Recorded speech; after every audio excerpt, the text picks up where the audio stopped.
Welcome to the Greener Way podcast, a show about people, planet, and purpose, and how investors and corporate leaders push forward in a complex world. Welcome to the Greener Way podcast. I'm your host and managing editor of FS Sustainability, Rachel Allen-Backus. In this episode, brought to you by CFS Thrive Plus, we'll be discussing what retail investors want when it comes to ESG and sustainable investment products, and how financial advisors can help their clients decide where to put their hard-earned dollars. Joining me in this discussion is CFS Director ESG Camilla Skalberg and Julia Harley, a financial advisor at Ethinvest. Camilla, Julia, welcome to the Greener Way. And can you please introduce yourselves to the audience? Thanks, Rachel. It's really great to be here. My name is Camilla Skalberg, and I've been in the industry over 22 years leading distribution efforts and product innovation. And I've also previously worked as a tailored portfolio manager, providing strategic advice on ESG integration, ethical and impact investing, embedding those approaches into client portfolios. And in my current role, I've led the product design for our first branded CFS sustainable fund, Thrive Plus. And fundamental to design was market research. And I'm looking forward to sharing some insights from our latest survey with you today. Fantastic. And Julia, how about yourself? Can you introduce yourself to our audience? I have been in the financial services industry for almost 20 years now. And for the last 3, I have been in the ethical advice space, working with all types of clients and helping them invest ethically. So I'm really interested to hear Camilla's research and provide a few insights from, anecdotally what I see every day. Fantastic. All right, let's get into it. So Camilla, let's get straight into this research from CFS Thrive Plus. Who's likely to choose a sustainable option? As part of the product design process for Thrive Plus, we conducted a survey with more than 4,500 Australians seeking out their current and future investment intentions. We saw a strong and growing interest in sustainable investing.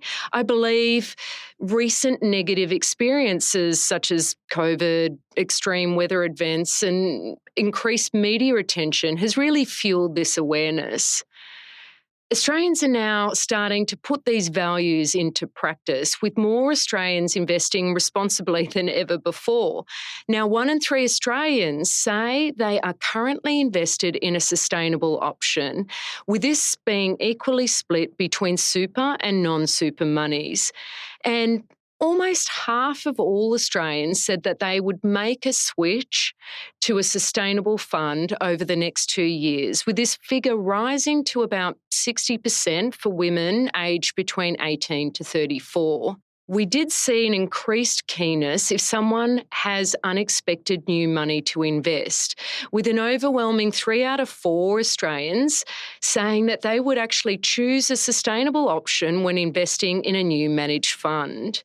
And this was largely consistent across gender and age generations, right through to the baby boomers. And this is contrary to what we're hearing in the media, that only the younger generation are concerned where their money goes. I really see this as an important insight for financial advisors looking to grow their business who have clients of all ages, particularly because 7 out of 10 Australians thought the top 3 attributes of a financial advisor was to be knowledgeable on sustainable investing, to align their environmental and social interests, and engage with them on sustainable outcomes. That's really fascinating, particularly that really evenness of distribution. Julia, can you talk us through the faces that you see across the table when you're advising people on where to put their money? Yeah, I would say that research is really buoyant, Camilla. Like that, it's good to hear that because we find the same. Our investors are clients of all ages, all careers. They have diverse interests, diverse backgrounds. It's not just sort of original hippies and woke millennials. The commonality really is that they would prefer to use their capital for the benefit of people and planet now as well as themselves, and leave that lasting legacy for the next generation, in a better planet, and a planet that wasn't sort of destroyed through ignorance. One of the things you touched on was unexpected new money, and I would interpret that to be an inheritance perhaps, and this big movement of capital from the older, baby boomer generation to the younger generations that's going to happen over the next 20 years. And those are really people that we need to capture and bring on the journey and show them what is possible, because often young people don't know what is possible. They haven't been exposed to all the options yet. So there's a lot of people that are already investing sustainably and in a way that's aligned with their values. And there's also organisations such as not-for-profits as well that have taken up the cause, particularly environmentally focused charities and not-for-profits. They've been investing in this way for a long time. But also more, we're seeing the socially focused not-for-profits moving in this direction, steering away from sin stocks and dirty industries and, reducing the chance of reputational risk. That's really interesting then. So if there's this groundswell of interest in investing in ESG and sustainable products, I mean, look, we could spout statistics back and forth at each other for the whole session. RIA does Consumer Report that has insights that are broadly in line with all of this. If there is this groundswell, what's the prevention? Why is this groundswell not translating into massive inflows? Camilla, is there anything in the research that suggests what the barriers to entry might be for investors? Great question, Rachel. The studies show that there were essentially three key barriers to stopping Australians from getting started. The first is a lack of knowledge on sustainability. The second, concerned about fund performance of sustainable products. And the third, fees. So I really see the challenge rests firmly with advisors and product providers to help educate clients on sustainable investing, but also explain how investing for better environmental and social outcomes doesn't have to be at the detriment of lower investment returns. And I'm sure, look, the performance of markets over the last sort of 12 to 18 months, particularly in light of energy prices, has added an interesting layer to this conversation as well. Julia, how do you go about answering that question or overcoming those barriers in your own particular practice? It's a good question. I think the key is to find out what's important to the client. That's, the first principle of financial advice. So what are their goals, both in the sort of traditional terms of risk and return and outcomes, but also what are their goals in terms of, the ethical alignment of the portfolio. So there will, and in asking those questions, you're understanding their current knowledge level. You're able to sprinkle in some extra education. And so, we're all coming up together in that sense from an education point of view. When it comes to, the fees and costs, the more customized a portfolio is, the greater the cost will be. And so that is just a matter of having that conversation with your client, showing them the options and finding out, what the trade-offs are, because there is no perfect solution, but each individual client will be able to find that happy medium for them. A simple hands-off portfolio is going to be a cheaper option than something that is customized to a stock selection level. And some people will want that. That's really interesting. I find that conversation of how to balance those trade-offs between, fees, returns, choice, personal ethics. I'm sure this is sort of the meat of the matter when it comes to being a financial advisor. Absolutely. Absolutely. And just to touch on performance as well, there is a lot of research that says that investing ethically doesn't detract from performance over the long term. But certainly, as you mentioned, the huge bump in oil prices or energy prices over the last 12 to 18 months with the war in Ukraine has meant that ethical investors have lagged for the last little while. But I haven't had a single client who has said, "Oh, I want to jump ship and start investing in fossil fuels." And is that just because the clients that you manage, Julia, tend to be in that ethical space? Or is it a matter of having that conversation about, okay, look, there's short term and then there's long term? I think it's a mix of both of those things that often, they have been investors for, a fair amount of time. So they're comfortable that there will be peaks and troughs, but also that, there's a long-term goal here that is both financial and ethical. Excellent. So, Camilla, what is it that investors do want to invest in, and what do they want to avoid? What is the research showing you? The research tells us there is no one-size-fits-all approach to meeting client values and preferences. However, there are some key themes and issues that really resonated with the majority of Australians. Of top concern, as it relates to industries Australians wanted to avoid, there are 6 priority areas they wanted investments to exclude.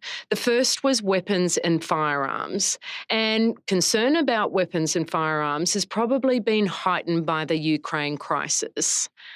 Next was pornography, gambling, animal cruelty, tobacco, and then predatory lending.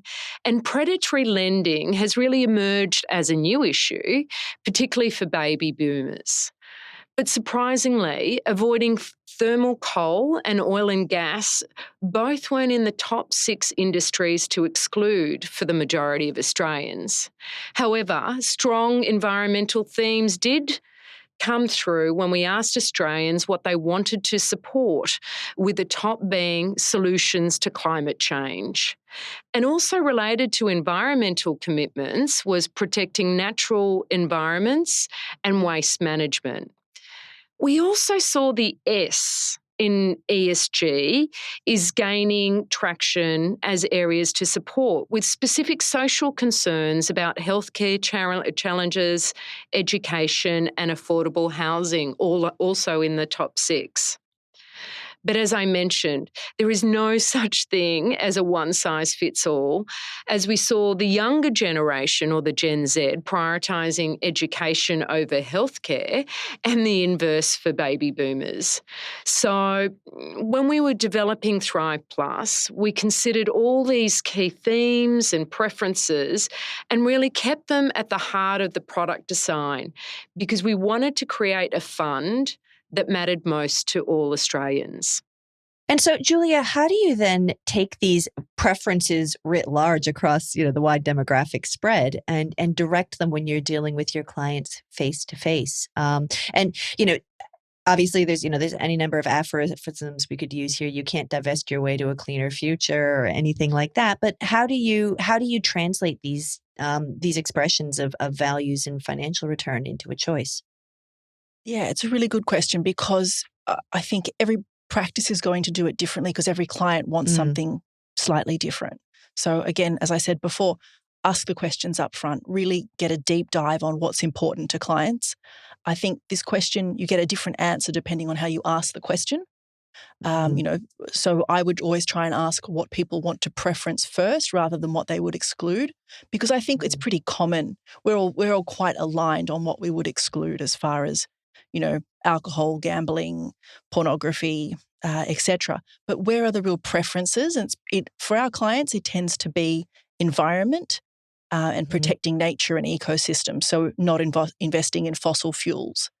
But then even, mining becomes a sticking point between different clients, because some are happy to invest in those transitionary minerals that we need for the electrification.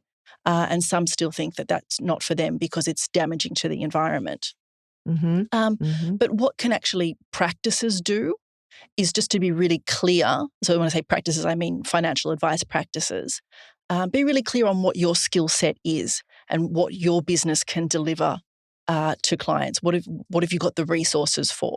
I guess at a business like Ethinvest, our name, tells you exactly what we do, ethical investing. So clients that come to us are expecting to have that ethical conversation as well as a financial conversation. If it's not in the name of your financial advice business, make sure it's in your early information that you provide clients, so that they can be prepared to have that values alignment conversation with you as well. And it's not a surprise to them in the first meeting. What I guess financial advisors really need from product providers is for them to be clear on the label. Tell us what the fund is going to do, then do it, and then measure against it, so that we can offer that solution to our clients. Because there's not going to be one product for all clients, but as the industry grows and there's a better suite of products available, the whole sustainable investment industry will grow. And that's a win for everyone.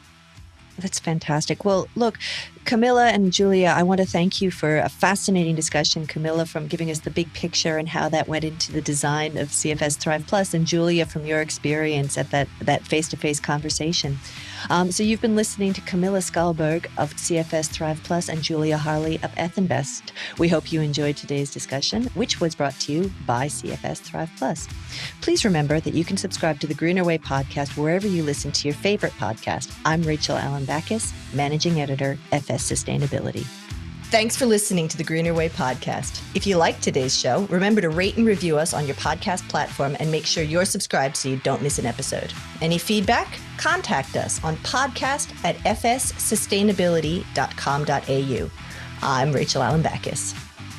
The Greener Way podcast is a product of FS Sustainability, a show about people, the planet, and investing in our collective future. All information in this podcast is for education and entertainment purposes only. The Greener Way podcast gives listeners access to information and educational content provided by discussing numerous financial sustainable options and our featured guests. It is not intended as a substitute for professional, legal, or tax advice. The hosts of The Greener Way are not financial professionals and are not aware of your personal financial circumstances. FS Sustainability operates under an Australian Financial Service License and the exemption made available under the Corporations Act 2001 in respect to any information or advice given. Before making any financial decisions, you should read the product disclosure statement and, if necessary, consult a licensed financial professional.